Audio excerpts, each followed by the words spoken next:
दुर्लभ्य वस्तून्यपि सुलभतया अस्तलब्धे यदन्यत्तन्वा वाचा धिया वा भजति पततन क्षुद्रदैव स्फुटेयो एते तावद्वयन्तु स्थिरतर मनसा विश्वपीठापगद्यैर् निःशेषात्मानमेनो गुरुपवनपुराधीशं येव ஆஸ்ரயாமக. நாராயணியத்தை 2வது ஸ்லோகத்தை சொல்லிட்டு இருக்கிற பட்டத்ரி, குருவாயூரப்பன் நம்முடைய கையில வந்து கிருஷ்ணான்னு கூப்பிட்ட உடனே உட்காரக்கூடியவன். நாம் மனத்தாலும் சரீரத்தாலும் வாக்காலும் அவனை தியானம் பண்ணோம்னு சொன்னால் உலக நன்மைக்காக ஸ்திரதர மனசா ஒரு நல்ல சிந்தனையுடன் ஆத்மார்த்தமான பக்தியை அவனை வழிபட வேண்டும் என்ற இந்த நாராயணியத்தினுடைய ஒரு வைபவத்தை சென்னை பெங்களூர் தேசிய நெடுஞ்சாலையில் அமைந்திருக்கக்கூடிய வாலாஜாவுக்கு சமீபத்திலே இருக்கக்கூடிய பூண்டி கிராமத்தில் இருக்கக்கூடிய வேணுகோபால சுவாமியினுடைய திருக்கோயிலில் உள்ள ஒவ்வொரு அழகான சன்னதிகளாக நாம் தரிசித்துக் கொண்டே சிரவணம் செய்கின்றோம். இந்த ஸ்லோகத்தினுடைய அர்த்தத்தினுடைய மேலே வரக்கூடிய விவரங்களை நாம் இப்போது லக்ஷ்மி வராகர் சன்னதியிலிருந்து நாம் கேட்டுக்கொண்டிருக்கின்றோம். இந்த திருக்கோயிலிலே பலவிதமான அழகான சன்னதிகள் இங்கு அமைந்திருக்கின்றன. அதிலே ஒரு சன்னதி லக்ஷ்மி வராகமூர்த்தி. வராகமூர்த்தியானவர் பூமி பிராட்டியை மீட்டுக் கொண்டு வந்தவர். ஏனமாய் கிடந்த மூர்த்தி எந்தை பாதம் எண்ணியே என்று அவருக்கு பெயர். திருமலையிலே ஸ்ரீனிவாசனுடைய சன்னதிக்கு பக்கத்திலே இருக்கக்கூடிய புஷ்கரணி கரையிலும் சரி, ஸ்ரீமுஷ்ணம் முதலிய ஊர்களிலும் சரி, அவர் பூமாதேவியை மடியிலே தாங்கிக் கொண்டு பூவராக மூர்த்தியாகத்தான் இருப்பார். ஆனால் நாம் இப்போது தரிசித்துக் கொண்டிருக்கக்கூடிய இந்த வராகமூர்த்தியினுடைய தனி விசேஷம் லக்ஷ்மி வராக பெருமாளாக அமைந்திருக்கின்றார். லக்ஷ்மி வராக பெருமாளை சில திருக்கோயில்கள் தான் சில இடங்களிலே நாம் தரிசிக்க முடியும். அதிலே இந்த கிராமத்திலே இந்த திருக்கோயிலில் அழகான திவ்ய தரிசனம். எம்பெருமானுக்கு இங்கும் 4 திருக்கரங்கள், 2 திருக்கரங்களிலே சங்கு சக்கரத்தை ஏந்திக் கொண்டு ஒரு திருக்கரத்தாலே நமக்கு அனுகிரக ஹஸ்தமாக அருளை வாரி வழங்கிக் கொண்டும், வாருங்கள் இங்கு நான் பூமாதேவியோடு இல்லை லக்ஷ்மியோடு இருக்கின்றேன் என்று நம்மை அழைத்தவாறு இருக்கக்கூடிய திவ்ய ஸ்வரூபம்.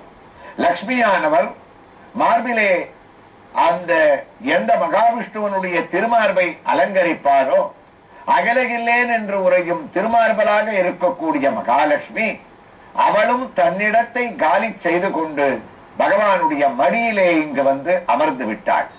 மற்ற சில இடங்களிலே வராகமூர்த்தியானவர் தன்னுடைய மடியிலே அமர்ந்திருக்கக்கூடிய பூமி பிராட்டியை பார்த்தவாறு அமர்ந்திருப்பார். ஆனால் இங்கோ வரக்கூடிய பக்தர்களான நம்மை பார்த்து கொண்டு அவருடைய திருமுகத்தினுடைய திவ்ய கடாட்சத்தை நம்பேல் வீசிக்கொண்டிருக்கின்றார். மகாலட்சுமியும் நம்மை நோக்கி அவருடைய ஐஸ்வர்யத்தை அளிக்கக்கூடிய பார்வையை அளிக்கின்றார். இந்த லட்சுமி வராகரை நாம் தரிசிப்பதால் பூமியிலே நமக்கு ஏற்படக்கூடிய பிரச்சனைகளானது நீங்கி மகாலட்சுமியினுடைய சர்வ ஐஸ்வர்யமும் நமக்கு ஏற்படும். அந்த லட்சுமி வராகனை நாம் சரணாகதி செய்ய வேண்டிய வைபவத்தை குருவாயூர் கண்ணனோடு ஒப்பிட்டு சரணாகதியினுடைய ஒரு பிரபாவத்தை பட்டத்ரி 2வது ஸ்லோகத்திலே கூறி முடிக்கின்றார். விஸ்வபீட்டாபகத்யேர் நிசேஷாத்மானமேனோ குரு பவன புராதீசோ ஏவ ஆஸ்ரயாமக. சரணாகதி என்பது உலகத்திலே நாம் கைப்பற்ற வேண்டிய உத்தமமான ஒரு தர்மம். சரணாகதி என்றால் எந்த புராணமாக இருந்தாலும் சரி, எந்த சோஸ்திரங்களாக இருந்தாலும் சரி, சரணடையுங்கள், பகவானுடைய பாதத்தை பிடித்துக் கொள்ளுங்கள், சரணே கதி என்று இருங்கள் என்ற சரணாகதி சாஸ்திரமானது கலியுகத்திலே பக்தர்களே உத்தமமான ஒரு தர்மம். அந்த தர்மத்தை நமக்கு இந்த 2வது ஸ்லோகத்திலே காட்டுகின்றார். முதல் முறையாக இந்த ஸ்லோகத்தில் தான் பட்டத்ரி குருவாயூரப்பனை சரணடையுங்கள், உங்களுடைய குறைகள் எல்லாம் நீங்கும் என்று பெரிய உத்தரவையே நமக்கு பிறப்பிக்கின்றார். யாரை சரணடைய வேண்டும்?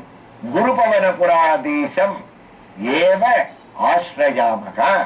குருபவனபுராதீசன் என்றால் குருவாயூரப்பன், ஏவ என்றால் அவனையே, ஆஸ்ரயாமக நாம் அடைய வேண்டிய வஸ்து, அடைய வேண்டிய விக்கிரகம், சரணடைய வேண்டிய பொருள் அனைத்தும் பிரத்யக்ஷ தெய்வமாக பல யுகங்களை தாண்டி பல பேரை தாண்டி நம்மை பார்த்து கொண்டிருக்க வேண்டும் என்று நம்மேல் இருக்கக்கூடிய கருணையால் உன்னி கிருஷ்ணனாக 3 அடி சிலாரூபத்திலே நின்று கொண்டிருக்கக்கூடிய பிம்பமான குருவாயூரப்பனுடைய பாதங்களை குருபவனபுராதீசம் ஏவ ஆஸ்ரயாமக.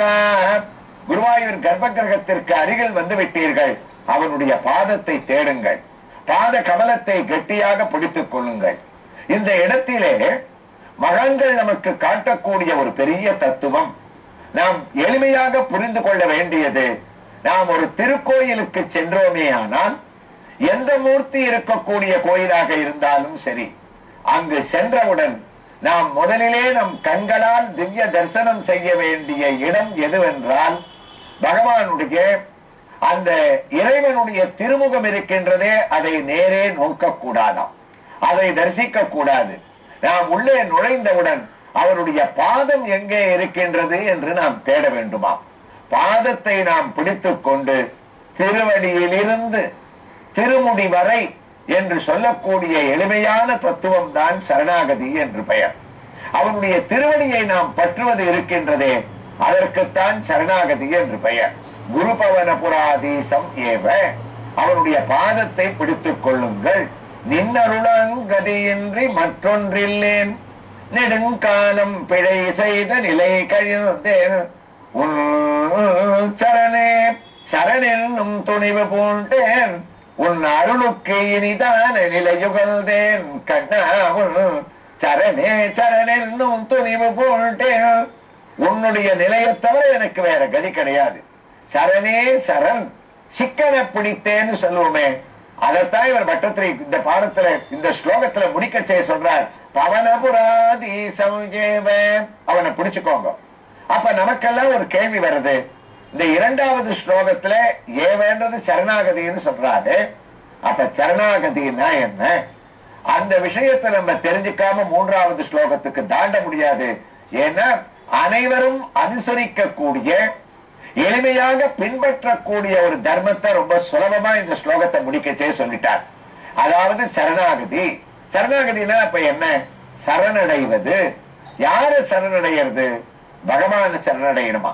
பட்டத்திரி இங்க காட்டுற ஒரு தர்மம் என்னன்னா, வாழ்க்கையில உங்களுக்கு என்ன வேணுமோ, ஒரு மனிதனிடத்திலே தயவு செய்து சரணாகதி பண்ணக்கூடாது.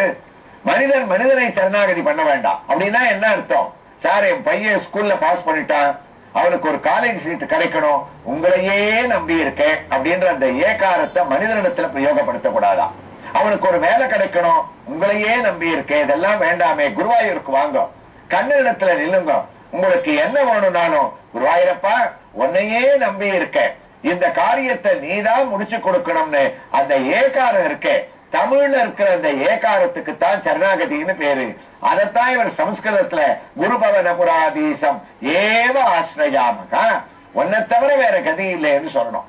அதத்தான் ஆண்டாள் நாச்சியாரும் திருப்பாவைய ஆரம்பிக்கச்சே இந்த 2வது ஸ்லோகம் ஆண்டாளை பின்பற்றி பலவிதமான வரிகளை, எளிமையான தத்துவத்தை நமக்கு பட்டத்திரி அழகான இந்த நாராயணியத்துல கொடுத்திருக்கார்.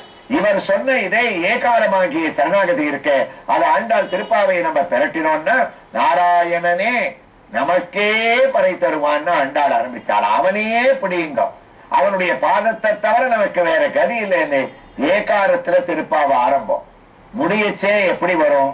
பலவிதமான பாசுரங்கள், பகவானுடைய பல நிலைகளை சொல்லி 6வது பாட்டிலிருந்து 15வது பாட்டு வரைக்கும் பல பேரை எழுப்பி, நந்தகோபரை எழுப்பி, யசோதையை எழுப்பி, நப்பின்னை பிராட்டியை எழுப்பி, பலராமனை எழுப்பி, கண்ணனை எழுப்பி, அவனை சிம்மாசனத்துல அமர வைத்து, அன்றி உலகமளந்தாய் அடி போற்றி, சென்றங்க தென்னிலங்கை செற்றாய் திரள் போற்றி, பொன்ன சகடமுதைத்தாய் புகழ் போற்றி, அவனுக்கு பல்லாண்டு பாடி அவனுடைய வைபவத்தை சொல்லி கிருஷ்ணாவதாரத்தை எழுதி அவனிடத்துல சங்கங்கள், பறைவாத்தியம், கோல விளக்கு, கொடி, பாஞ்சசன்னியம், பல்லாண்டு பாடுபவர்கள் எல்லாத்தையும் வாங்கிட்டு கூடியிருந்து குளிர்ந்தேன்னு சக்கர பொங்கல் வைபவத்தை கூடாரவல்லி பாட்டுல நடத்தி, கறவைகள் பின் சென்று காணம் சேர்ந்துன்னு வனபோஜன உற்சவத்தை நடத்தி, கடைசியா கண்ணன் கேட்டான், நீங்க எதுக்காக வந்திருக்கேன்னு.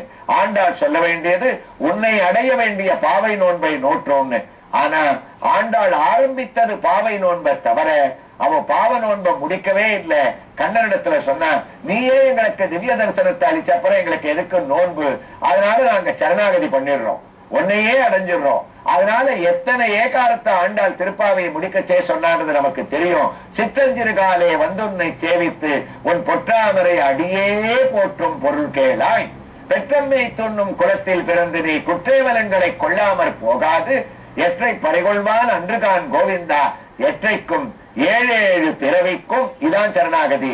உந்தன்னோடு உற்றோமே யாவோம், உமக்கே நாம் ஆட்செய்வோம், மத்தனம் காவங்கள் மாற்று. நமக்கேன்னு ஆரம்பித்து உமக்கே என்று முடிந்தது திருப்பாவையாகிய திவ்ய பிரபந்தம். அவருடைய பாதங்களை கெட்டியா பிடிச்சது. அப்படி பிடிச்சதுனால என்ன ஆச்சு, திங்கள் திருமுகத்து செல்வ திருமாலால் எங்கும் திருவருள் பெற்று சரணாகதி செய்தவர்கள் இன்புறுவார்கள் என்ற ஒரு பலனை சொன்னார். அதைத்தான் இந்த திவ்ய பிரபந்தத்தை உள்ளடக்கி திருப்பாவையை கண்டென்ஸ் பண்ணி அந்த சரணாகதி சாரத்தை பட்டத்திரி என்ன பண்ணிட்டார், இந்த ஸ்லோகத்தை முடிக்கச்சே, குருபவன புராதீசம் ஏவ, உன்னை தவிர எனக்கு வேற கதி இல்லைன்னு உன்னுடைய பாதங்களை நம்ம கெட்டியா புடிச்சிட்டோம்னு சொன்ன, குருவாயிரப்பா எங்களுக்கு வேற ஏதாவது குறையில்ல, கண்ணனல்லால் சரண் கண்டேன் காணீர், கண்ணா உன்னை தவிர எங்களுக்கு வேற கதி இல்லைன்னு ஆழ்வார்கள்லாம் எப்படி கதறி இருக்கா. பட்டத்திரி மாத்திரமா இந்த ஏகாரத்தை சொல்லியிருக்கார். தாயே தந்தை என்றும் தாரமேக்களை மக்கள் என்றும் நோயே பட்டொழிந்தேன் உனை காண்பதோர் ஆசையினால் வேயே பூம்பொழில் சூழ் விடையார் திருவேங்கடவா, நாகேன் நாகேன் வல்தடைந்தேன் நல்கியால் என்னை கொண்டருளே. உன்னுடைய கதியை தவிர வேறக்கு எனக்கு என்ன இருக்கு, செடியாய வல்வினைகள் தீர்க்கும் திருமாலே, நெடியானே வேங்கடவா நின் கோயிலின் வாசல், அடியாரும் மாணவரும் அரம்பையரும் கிடந்து எங்கும் படியாய் கிடந்து உன் பவளமாய் காண்பேனே. சர்வ தர்மான் பரிஜ்ய மாமேகம் சரணம் விரஜன்னு திருவல்லிக்கேணியில பார்த்தசாரதி என்னை சரணடையுங்கள் என்னை சரணடையுங்கள்னு இத்தனை கோயில்கள்ல இத்தனை தெய்வங்கள் இங்க இருக்கக்கூடிய லட்சுமி வராகர் உள்பட தன்னுடைய பாதத்தை எதுக்காக நமக்கு திவ்ய தரிசனத்தை காட்டிட்டு இருக்காளோ அதைத்தான் இவர் உபதேசம் பண்ணார். குரு பவன புராதீசம் ஏவ ஆஸ்ரயாமக. அப்ப நமக்கு தோன்றது இந்த சரணாகதினா என்ன, அதனுடைய விசேஷம் என்ன, கடைபெற்ற வேண்டிய முறை என்னன்றத நாளைய தினம் வரக்கூடிய பகுதியில இந்த கிராமத்தில் இருக்கக்கூடிய ஸ்ரீராமச்சந்திரமூர்த்தியினுடைய திவ்ய தரிசனத்தோடு நாம் கேட்போம்.